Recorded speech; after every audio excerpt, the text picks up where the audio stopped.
Hello and welcome to the Mindful Men Podcast, a show inspiring men to be mindful about their lives.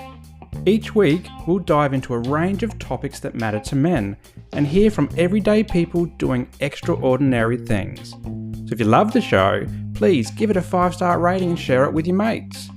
Now, before we get into this week's episode, please note that some of the content may trigger you. And if this happens, please reach out to your support networks. It's really important. If you can't get enough of Mindful Men, head over to our website. It's www.mindful-men.com.au. Find the show notes and the links to our socials there. But for now, sit back, relax, and let's get mindful.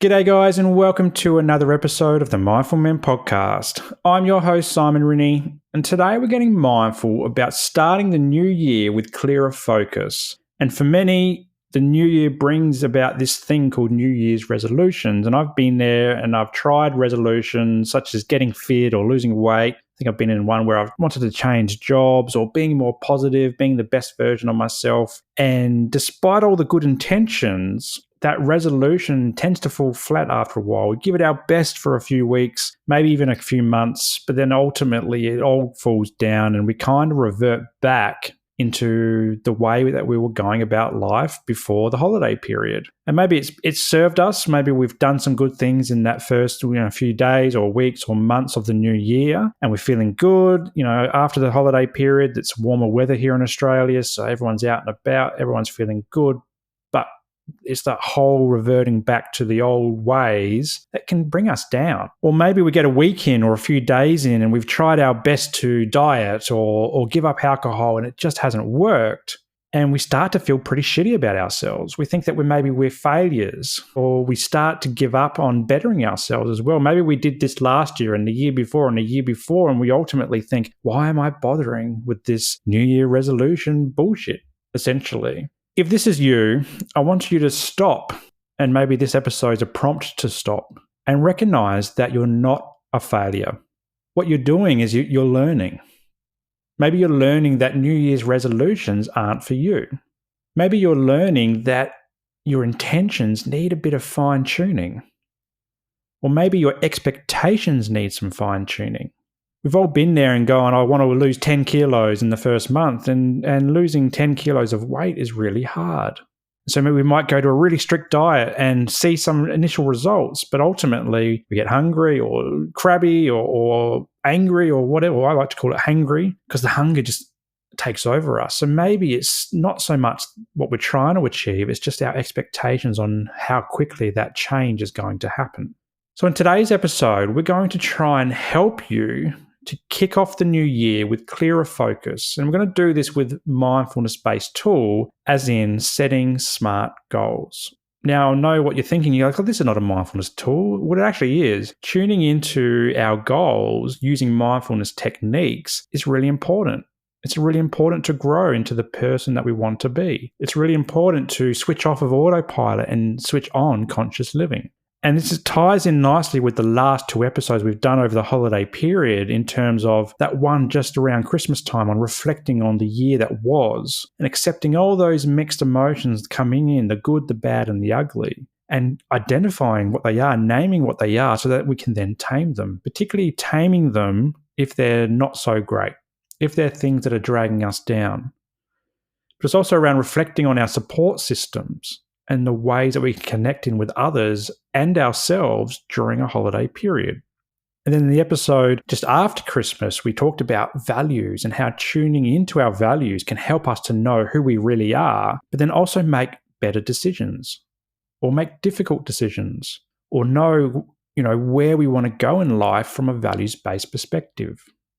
And so today what we're going to do is, by using that reflective piece and also the values-based work that we did in the last few episodes, we're going to try and help you to gain clearer focus for what you want to achieve in 2024 and beyond as well. This is not just about 2024, this is about the rest of our lives, and you can do this over and over and over again. So the way that we're going to do it is to get into SMART goals. And not so much think about the big goal that you want to achieve. That's really important, but also the little goals that you need to achieve along the way, because growth is a process. It's not like taking one step and you're on the top of a mountain. There's lots of little steps in between that we need to make in order to get to that top of the mountain. So SMART goals, what are they? I'm sure many of you have heard of SMART goals, particularly in workplaces. SMART goals are really big in workplaces, but also in schools and education systems as well. But let's go through what it is. So SMART goals are specific, they're measurable, they're achievable, they're relevant, and they're time-based. Sometimes you might hear the relevant being realistic as well. So the goal might be realistic. So for example, are you going to fly to the moon this year? Well, it's probably not really realistic unless you're an astronaut. But relevant is a good way to reframe that word, and it's relevant to us as well. So if you are an astronaut and you're going to go to the moon, that's relevant and it's realistic as well, but not so much for the everyday Joe like you and me. So SMART goals help us to identify what we want to achieve and know that it's actually possible. It's a SMART goal. It's smart. It's not dumb, it's smart. And so an example in my life could be the following, and I'm going to use my goal of sobriety as an example. If you've been following me the last few months, you'll know that I've kicked the drinking habit from my 40th birthday in August of 2023, and I've made it. I've made my goal of getting to the end of 2023 with no beer, and I'm starting 2024 with a new focus on it. So let's go through that as an example. So my specific goal for 2024 is I want to continue being sober in 2024. And I can measure this by whether or not I drank alcohol in 2024. It's a pretty easy one to measure. Did I or didn't I? It's also achievable, and I've got a few dot points as to why this is achievable for me. I know it's achievable because I've been doing it since August 2023. I've been doing it already. So this is not something new that I've started. It's something that I've actually started a while back, and I just want to continue. So I know that I can do it. I got through my initial goal of going from August to 31st of December, and now I'm kicking off 2024 with that momentum. I know it's achievable because I know I can replace alcohol for other things. And one thing for me in 2024 is maybe being okay to a non-alcoholic beer. This has been a bit of a mindset thing for me, going, if I'm trying to be sober and I can't have a non-alcoholic beer, well, I can because there's no alcohol in it. So that's something that I'm going to work through in 2024 and maybe try some non-alcoholic beers. Because I do like beer. I like the taste of it. I just no longer want the alcohol effects from it. And the last dot point for whether or not this is achievable for me is that I know how good I feel without alcohol. Since giving up alcohol, I've had a lot more energy. I'm a lot less anxious. I'm connecting in with some new networks. I have this confidence about me. And this is not just about giving up alcohol. This is about all the other work I'm doing as well. It just coincides with the same time that I gave up alcohol. And so I want to keep this going. This is why this is now a new goal for me in 2024. I know how good I feel without alcohol, and I want to keep this going. Saying these types of things to ourselves over and over again reinforces why we're doing these things. It's not just a one and done type of thing. It's an everyday type of thing. It's also relevant. So this is the R in SMART goals. It's relevant because I'm on a wellness journey and it aligns with my personal values. And one of my values is wellness, being well. So physically, mentally, emotionally, being connected in with other people. I'm on a wellness journey. I'm done being the survivor. I'm in thriver mode. I'm thriving without alcohol. That's huge for me to say. I love saying it. It's so cool. And the old version of me would never have thought that was a cool thing to say because alcohol was so intertwined with my identity. It's what people knew me for, but not anymore. And the last thing that measures this goal as a SMART goal is that it's time-based. So it's in 2024. My initial idea was just to get through August to December of 2023. That was the time bound for that goal because it was a short period. I didn't know if I was going to get through that period when I first set that goal, but linking it in with, say, my values has helped me drive that, and seeing the changes that I've had have helped me get through to that first goal of 31st of December 2023. And so this year, now I know that 2024, there's 366 days in this year because it's also a leap year this year. So happy birthday to all the February 29 babies out there. So it's time-based, but I know that I can go longer now. I've done that short stint.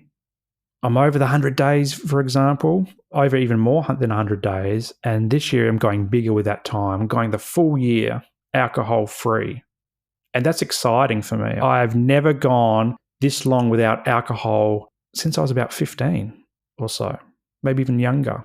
That's helpful to know how many days are involved in this goal, because I can look at my calendar and each day, if I needed to, I could cross off each day as I've achieved it.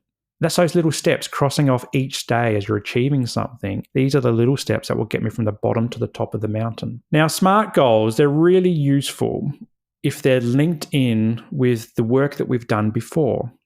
So think about the last 2 episodes we've done. If they're linked in with that reflection of what we did at the end of last year.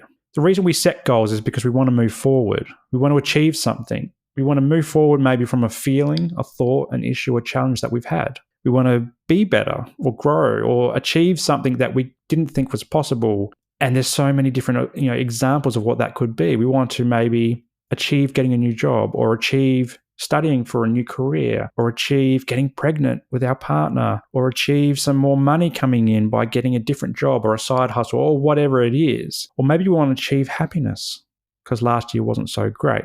We want to achieve something different that's come up for us through our reflection that we did at the end of last year, through that holiday period.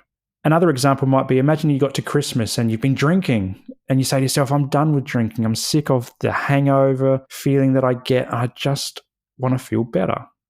So having a SMART goal around this reflective moment, which is the same reflective moment that I had back before August last year, is a great way to help you start your journey.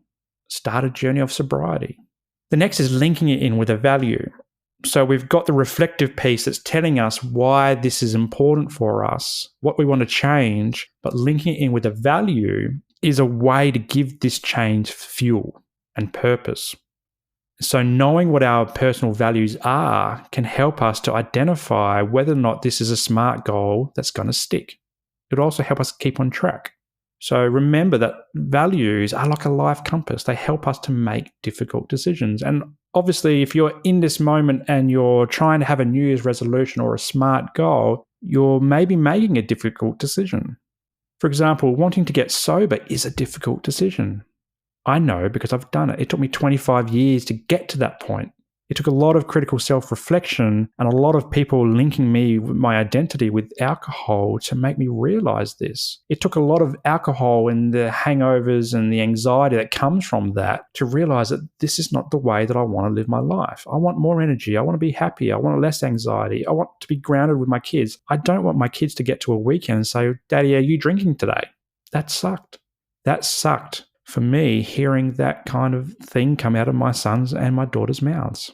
And drinking is a big one, and it's a common one that we have in these New Year's resolutions, is that maybe we've overdone it over the holiday period.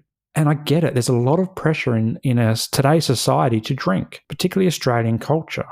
Alcohol is the only drug in the world where we're questioned if we're not drinking it or if we don't want it. I've been there, and I've been that person who's questioned other people. Oh, why aren't you drinking? Just have one, just have two. Come on, we're all drinking. We're all having fun. No, we weren't having fun. I was actually masking serious mental health conditions. I was masking loneliness. I was masking the true, authentic version of myself. And so I know that giving up alcohol is hard. But also think about it like this. It doesn't have to be alcohol related. I know I've talked about alcohol in here, but it could be wanting to lose weight. It could be making some serious decisions about what you eat, or how much you exercise, or what type of exercise you do. Maybe you can't exercise and maybe you need to really focus on your diet. Losing weight, a lot of it is about what we eat and what we put into our bodies. So maybe it's about treating your body like a temple. Using affirmations to reinforce why you're doing it as well is really important and can help us keep on track. So by linking your SMART goal with your reflection that you did maybe in the holiday period and your personal core values helps make the SMART goal even stronger. It's not just about waking up on New Year's Day and going, oh, you know what, I want to lose 10 kilos and feel great and look good for the end of summer. It's about actually linking in with the negative thoughts that may be coming up for us, or even positive thoughts that are coming up for us. Maybe we're on a wellness journey and we just want to keep that going. So link it in with that. If we're already on the wellness journey, we could be at step 1 or step 100. It doesn't matter. Use that as fuel. Use it as meaning. Use it as purpose. Use it to drive yourself. And then bringing it up with values is just as important. As I said, I keep talking about values. Values are a mindfulness-based tool to help keep us on track. So making these hard decisions is really difficult unless it's driven by things like values. It's driven by reflection. It's propelling us towards a smart goal that we want to achieve. And if this doesn't work, maybe you've tried it, maybe it's not quite working, it's not gelling. This is a moment where you go, okay, maybe I need to reach out to some other support networks. Maybe it's just getting a friend or family member to help keep me accountable. It's bringing them into what your SMART goal is and saying, hey, can you help me stay on this task? Maybe it is crossing it off on a calendar every single day that you've achieved that goal. Maybe it's to get you moving and you want to walk 10,000 steps every day. That's why I got my watch. It tells me how many steps I've done, and I've identified that maybe 10,000 is a good target that I want to achieve every single day. It's another wellness goal, and it's aligned with my values as well. But if that family or friend doesn't exist, or maybe they can't provide that kind of support, therapy is a great place to help you set goals and stay accountable. In fact, this is what a therapy goal is. Whenever you go into a therapy clinic and you start with a clinician, they ask you, what's your goal of being here? This formulates what's called a therapy goal. So if you go in and say, I want to stay sober or get sober, that becomes a therapy goal. So the tools and strategies that the therapist then brings into those sessions are supposed to align with that goal of helping you achieve what you want to achieve. But therapy is a great place to work out what's specific about this goal, what's measurable, what's achievable, what's relevant, and the time associated with that. Therapy doesn't have to be that you're broken and need drastic help to overcome big issues. It can be about goal setting and capacity building. In fact, it should be. It's about bringing you up, filling your cup, helping you identify the things that light you up in your life. And so Mindful Men can help. If you're in Australia and you're thinking about, okay, well, this sounds really good and I want some extra help with that, jump onto the Mindful Men website, www.mindful-men.com.au, book yourself in a session and say, hey, I'm just struggling with working out what a SMART goal is, but I kind of have this idea. Can you help me map it out? And that's what I can do as a therapist.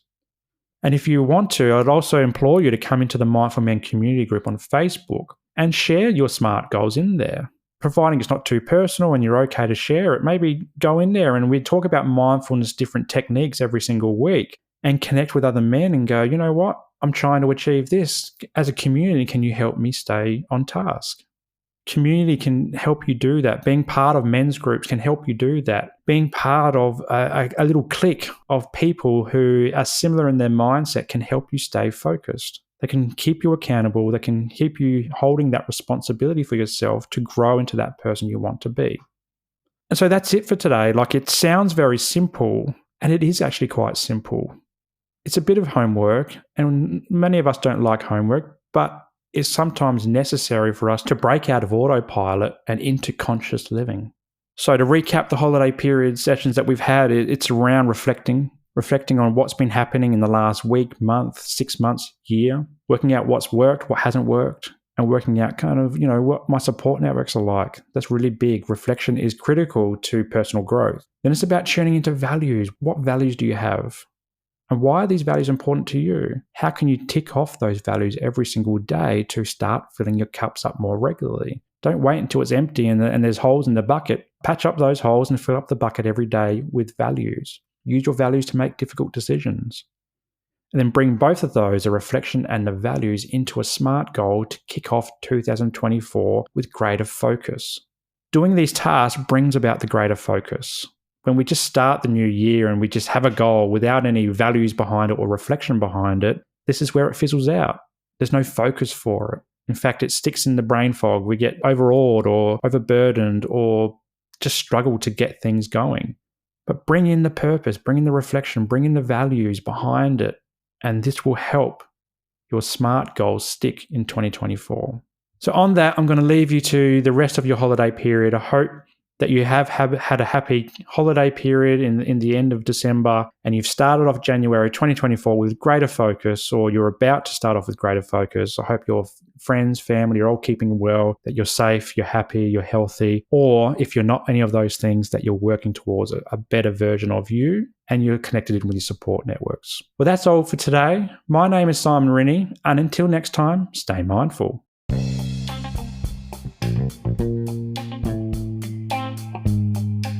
Well, that's a wrap for today's episode, and I hope you got some value from it. If anything triggered your mental health today, please reach out to your support networks. Also, if you loved what you heard, be sure to subscribe to the show and share it with your mates. For more from Mindful Men, you can check us out on Instagram and YouTube, and I'll throw the links to these pages in the show notes below. But until next time, stay mindful.